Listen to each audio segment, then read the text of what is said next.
سب سے پہلے میں آپ سب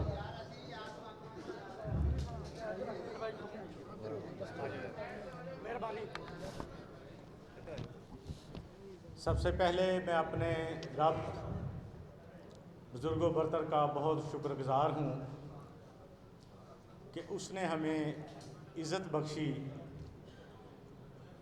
اور آج آپ سب کو اور مجھے اس مقام پر لا کے کھڑا کیا کہ جو لوگوں نے چھینا تھا، اور یہ چیز اس بات کا فیصلہ کرتی ہے کہ وَتُعِزُّ مَن تَشَاءُ، کہ وہی اللہ عزت دیتا ہے۔ میں نے اپنے دوستوں سے ادھر بیٹھ کر بہت جذباتی باتیں بھی سنی۔ بلا شبہ ہر بندے کے جذبات اپنی جگہ درست ہیں، لیکن ایک لیڈر کا کام اپنے عوام کو اور اپنے فالوورز کو قانون شکنی یا آگ میں دھکیلنا نہیں ہوتا۔ اس کا کام یہ ہوتا ہے کہ اپنی عوام کی اصلاح کرے اور ان کے لیے ایک اچھا راستہ تجویز کرے جو کہ ایک کامیابی کی طرف جاتا ہے۔ آج سے 25 سال پہلے بھی آپ نے دیکھا کہ کبھی بلدیاتی ادارے بحال نہیں ہوئے، لیکن اللہ تعالیٰ نے اپنے فضل و کرم سے اور آپ لوگوں کی دعاؤں سے ہمیں یہ عزت بخشی کہ ہمیں اس مقام پر لایا۔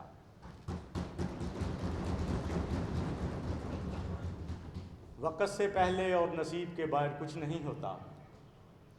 جب یہ وقت آئے گا تو وہی ذات جو ہمیں اس ہاؤس میں لائی ہے، جو اس ہاؤس میں لے آئی ہے، اس میں سے کمرہ دور نہیں ہے۔ میں نے آج اپنے حق پر بھی آپ کے حق کو ترجیح دی ہے۔ میں چاہتا تو دونوں چیزوں میں سے ایک کی چوائس کر سکتا تھا، لیکن میں نے آپ کی بقا، آپ کی بہتری اور آپ کے بہتر مستقبل کے لیے یہ فیصلہ کیا کہ ہمیں یہ ہاؤس چوز کرنا ہے، جو کہ ہماری کامیابی ہے۔ عوام کے ووٹ سے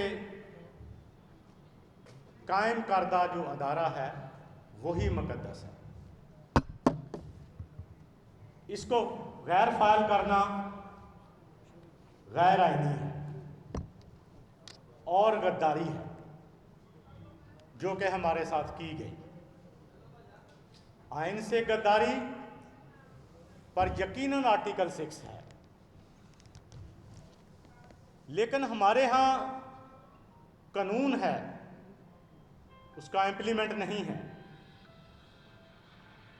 یہ ہماری اسمبلی، قومی اسمبلی اور صوبائی اسمبلی ہے، لیکن وہاں پہ ان گنت قانون بنائے جاتے ہیں، لیکن میں سمجھتا ہوں کہ شاید ہمارے لیے جو ایک آئین کی کتاب لکھی گئی تھی وہ کافی تھی۔ ہاں، وقت کی ضرورت کے ساتھ ساتھ قانون بنائے جاتے ہیں، لیکن جو بن چکے ہیں اگر ان پر ہی عمل کر لیا جائے تو ہمارا معاشرہ ترقی کرتا ہے۔ آپ دیکھیں کہ آج تک کتنے بے گناہ لوگوں پر FIR ہوتی ہیں، کتنے لوگوں پر یہ غلط طریقے سے جیسے ہمیں اتارا گیا، یہ کئی دفعہ ایسے اقدام ہوئے ہیں، لیکن آج تک کسی کو کیا کوئی سزا ملی؟ نہیں ملی۔ لیجسلیشن ہو جاتی ہے ہر جگہ پر، لیکن عمل کوئی نہیں ہوتا۔ اگر عمل ہوگا تو یقیناً ہمارا معاشرہ، ہمارا ملک کامیاب ہو جائے گا۔ بات ہوتی ہے ریاست مدینہ کی۔ پتہ ہے ریاست مدینہ کیا ہے؟ ریاست مدینہ کا پہلا سبق قانون قرآن کا ہے، کہ جو قرآن میں لکھا ہے وہ ہمارا قانون ہے۔ وہ جو نبی صلی اللہ علیہ وسلم نے آخری خطبہ میں ہمیں فرما دیا کہ میری سنت اور قرآن کو مضبوطی سے تھام لو، اسی میں سارا کچھ لکھا ہے۔ آج جتنا بھی یورپ امریکہ ہے، صرف ان کے پاس کلمہ نہیں ہے، باقی سب کچھ ہے۔ اس نے ہمارے قرآن پر عمل کر لیا ہے، ہم نے اپنے قرآن پر ہی عمل نہیں کیا، اور نہ صرف عالم اسلام اسی وجہ سے آج در بدر ہے کہ ہم اپنے عمل پر نہیں ہیں۔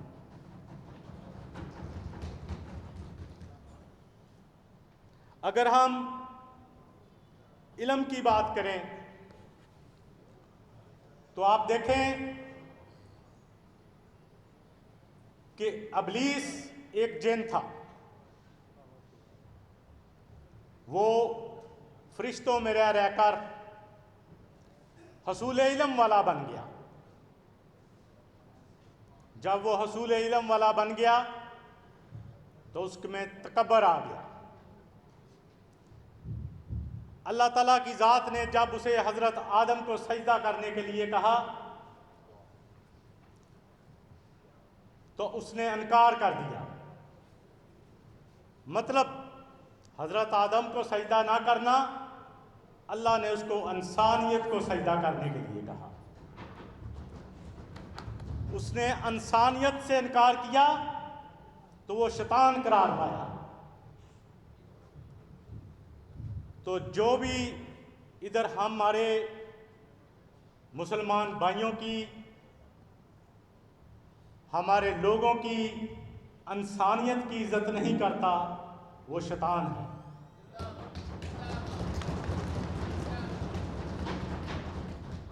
کیا ہم لوگ ووٹ لے کر نہیں آئے تھے؟ ہم بہت ایماندار طریقے سے ووٹ لے کر اس ایوان تک آئے تھے، اور اس سے پہلے کبھی اتنا شفاف الیکشن نہیں ہوا جتنا شفاف الیکشن آپ یونین کونسل کے ممبران کا ہوا۔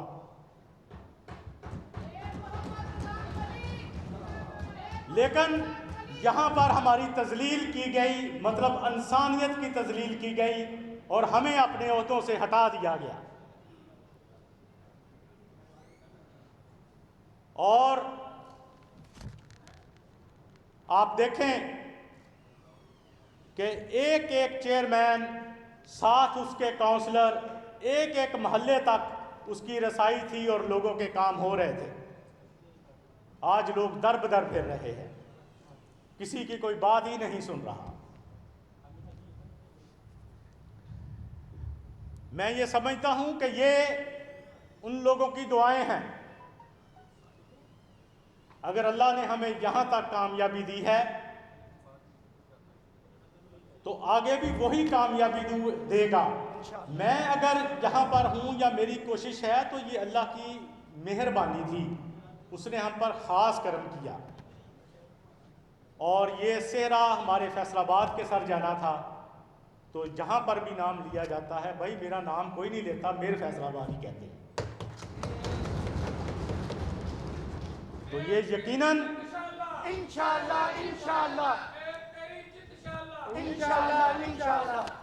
یہ یقیناً صحرا فیصل آباد کی عوام کے سر ہی جاتا ہے۔ تاریخ میں پہلی دفعہ ہمیں یاد رکھا جائے گا، اس عوام کو یاد رکھا جائے گا کہ یہ ادارے کبھی بحال ہوئے تھے۔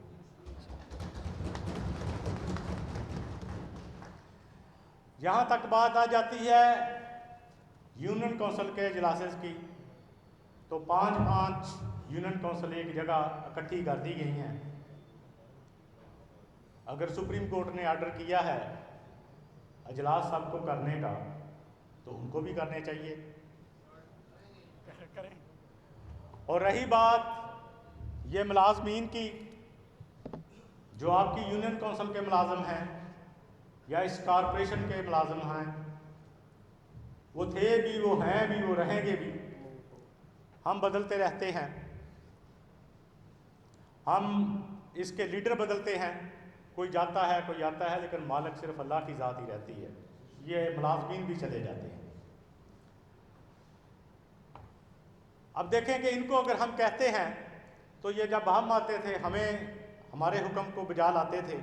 اب ظاہر ہے جو ان کے آفیسرز ہیں وہ ان کے حکم بجا لاتے ہیں، ان کی لاکھ مجبوریاں بھی ہیں، ان کی نوکری کے مسائل بھی ہیں. لیکن یہ الگ بات ہے کہ جو لوگ ہمارے ساتھ تھے یا ہمارے ویل وشر تھے ان کو نشان عبرت بھی بنایا گیا اور ملازمین کے حقوق کو دبایا بھی گیا، ان کو ڈرایا بھی گیا. لیکن انشاءاللہ تعالی اللہ کے فضل و کرم سے اور آپ دوستوں کے تعاون سے اس بات کا انہیں کرارا جواب ملے گا انشاءاللہ.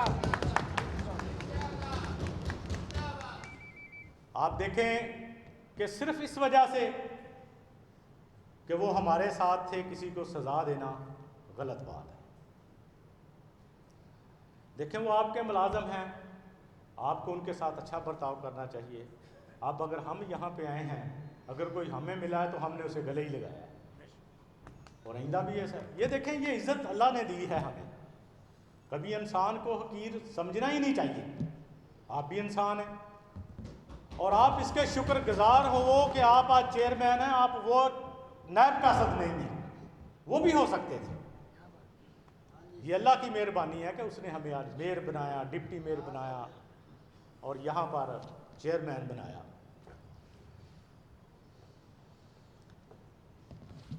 بات تو بہت لمبی بھی ہو سکتی ہے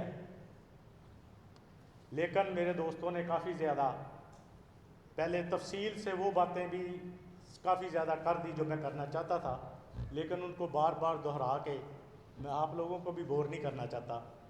جیسے کہ بجٹ کے سلسلے میں بات ہوئی، اسکیموں کے سلسلے میں بات ہوئی، انہوں نے جو فرمایا وہ بجا ہے، وہ غیر قانونی ہے، غیر آئینی ہے، ان کا کوئی رائٹ نہیں بنتا. بلا شبہ شاید آپ کے علم میں نہیں ہے، میں اس کے خلاف کورٹ میں گیا ہوں جو اسکیمیں انہوں نے دی ہوئی ہیں. اس کے علاوہ میں ہائی کورٹ میں بھی گیا ہوں ان کے بجٹ کے خلاف کہ یہ اس چیز کا حق ہی نہیں رکھتے. یہ بجٹ پیش کر رہے ہیں میٹروپولیٹن گورنمنٹ کا، جبکہ ہمیں سپریم کورٹ نے میونسپل کارپوریشن پر بحال کیا ہوا ہے. تو یہ کیسے یہ بجٹ اناؤنس کر سکتے ہیں؟ اس کا آپس میں تضاد ہے. یہ ہمارا اختیار ہے، یہ آپ کا اختیار ہے. یہ بجٹ چند ایم پی اے یا ایم این ایز کی ملکیت نہیں ہے، یہ اس عوام کی ملکیت